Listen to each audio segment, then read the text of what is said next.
নমস্কার বন্ধুরা, সবাই ভালো আছো নিশ্চয়ই। সোমার শখ ও ভালোবাসা চ্যানেলে সবাইকে স্বাগত জানাচ্ছি। আজকে দক্ষিণ কলকাতার পাটুলিতে চলে এসেছি, যেখানে বাচ্চা থেকে বুড়ো সবার ভালো লাগবে।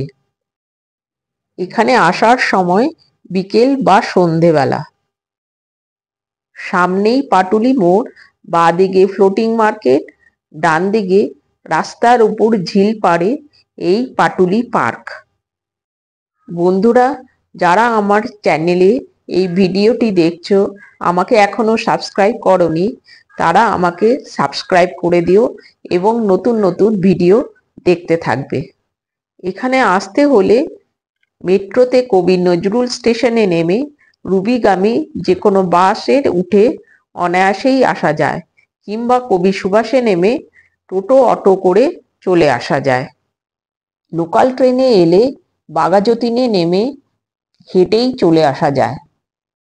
গড়িয়াগামী যে কোনো বাসে এসে সেখানে নেমে অটো করে অনায়াসে চলে আসা যায়। গাড়ি বাইক পার্কিংয়ের সুন্দর ব্যবস্থা আছে। এখানে গাড়ি বাইক রাখার জন্য কোনো চার্জ দিতে হয় না, সুন্দরভাবে সব রাখা রয়েছে। চলো এবার জায়গাটা দেখতে থাকি। গাড়ি পার্ক করে প্রথমেই চলে এলাম খাবারের জায়গায়। সুন্দর সুন্দর নাম, খাবো কি, বৈঠকখানা, নচিকেতা চায়ের দোকান, মোমো ম্যান, হরিণঘাটা। দেখো উপরে লেখা আছে আমার ভালোবাসার ফুটপাত। খাবার স্টলের নাম দক্ষিণী জিভে জল। ফুচকা স্টলে চিকেন ফুচকা, ফিশ ফুচকা, সব রকম ফুচকা পাওয়া যায়। এবার হাঁটতে থাকলাম। প্রথমেই চোখে পড়ল এক বিশাল রথ। রথের সারথি স্বামী বিবেকানন্দ এবং পেছনে বসে আছেন রামকৃষ্ণ ও সারদা মা। এই মন্দিরটি সবাই নিশ্চয়ই চিনতে পারছো। হ্যাঁ, দক্ষিণেশ্বর মন্দিরের আদলে এই মন্দিরটি তৈরি করা হয়েছে। দেখতে দেখতে এগিয়ে চললাম। সামনে দুর্গা প্রতিমার এক নতুন রূপে দেখতে পেলাম। এখানে লেখা আছে কন্যাশ্রী এখন বিশ্বশ্রী। এগিয়ে চললাম। এখানে লেখা আছে আমার ভালোবাসার শহর পাটুলি। দেখো কত সুন্দর লাগছে জায়গাটা। এখানে বোঝানো হয়েছে আমাদের ভারতবর্ষ সর্বধর্মের দেশ। সুন্দর মডেলের আকারে বোঝানো হয়েছে। এখানে সুন্দর ফোয়ারা রয়েছে। আবার এখানে লেখা আছে আমার ভালোবাসার শহর কলকাতা। এবার দেখলাম রবীন্দ্রনাথ ঠাকুরের স্ট্যাচু, হাওড়া ব্রিজের রেপ্লিকা, আলো দিয়ে সুন্দর সাজানো হয়েছে। বসার এবং আড্ডা মারার জন্য অনেক জায়গা রয়েছে। আগেকার দিনে মেয়েরা যেমন পালকি করে বাপের বাড়ি যেত, দুর্গা মাকেও সেরকম পালকি করে নিয়ে আসা হচ্ছে।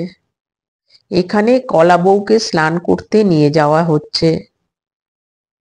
সুন্দরভাবে মূর্তিগুলি সাজানো হয়েছে। বিকেল সন্ধেবেলা মানুষের ভিড় বাড়ছে। এবার দেখলাম স্বামী বিবেকানন্দের স্ট্যাচু। এবার দেখলাম সুন্দর একটি মাতৃ মূর্তি, বিশ্ব বাংলা লোগো হাতে নিয়ে দাঁড়িয়ে রয়েছে। কলকাতাকে আমরা যেভাবে চিনি সবকিছুই এখানে বোঝানো হয়েছে।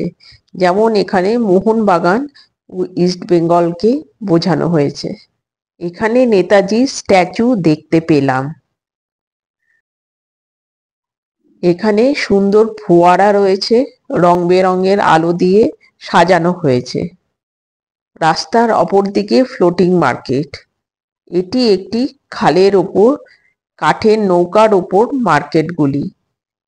মার্কেটের অবস্থা এখন ভালো না, খুবই শোচনীয় অবস্থা দেখে মনে হলো। কাঠের নৌকার ওপর দোকানগুলি করা হয়েছে। প্রচুর মানুষ এসেছে। এখানে বন্ধুদের সঙ্গে বা পরিবারের সঙ্গে আড্ডা মারার খুব ভালো একটি জায়গা। আমি কালকে অর্থাৎ সোমবার গিয়েছিলাম। উইকেন্ডে কিরকম ভিড় হয় বুঝতেই পারছো। ভিড় তো এখানে হবেই, বসার এত সুন্দর জায়গা এবং লোভনীয় সব খাবারের দোকান রয়েছে। আমি জিভে জল ফুটপাথে চলে এলাম। ফিশ ফ্রাইয়ের অর্ডার দিলাম। নানান রকম ফিশ ও চিকেনের আইটেম রয়েছে। এখানে দামগুলোর উল্লেখ রয়েছে। প্রতিটি দোকানেই এই একই ফিশ চিকেনের নানান রকম আইটেম রয়েছে। আমার ফিশ কাটলেট চলে এলো। অপূর্ব স্বাদ, না খেলে এর টেস্ট বোঝা যাবে না। এবার ফেরার পালা। তোমরা যারা কলকাতায় থাকো বা কলকাতায় বেড়াতে আসবে, এখানে বিকেল বা সন্ধ্যা একদিন অবশ্যই কাটিয়ে যাবে।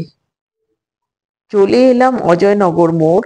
আমি বেহালা থেকে গড়িয়া হয়ে পাটুলি এসেছিলাম। এবার যাবার সময় অজয়নগর, সন্তোষপুর, যাদবপুর থানা হয়ে বেহালা চলে যাব। আজকের ভিডিওটা এই পর্যন্তই।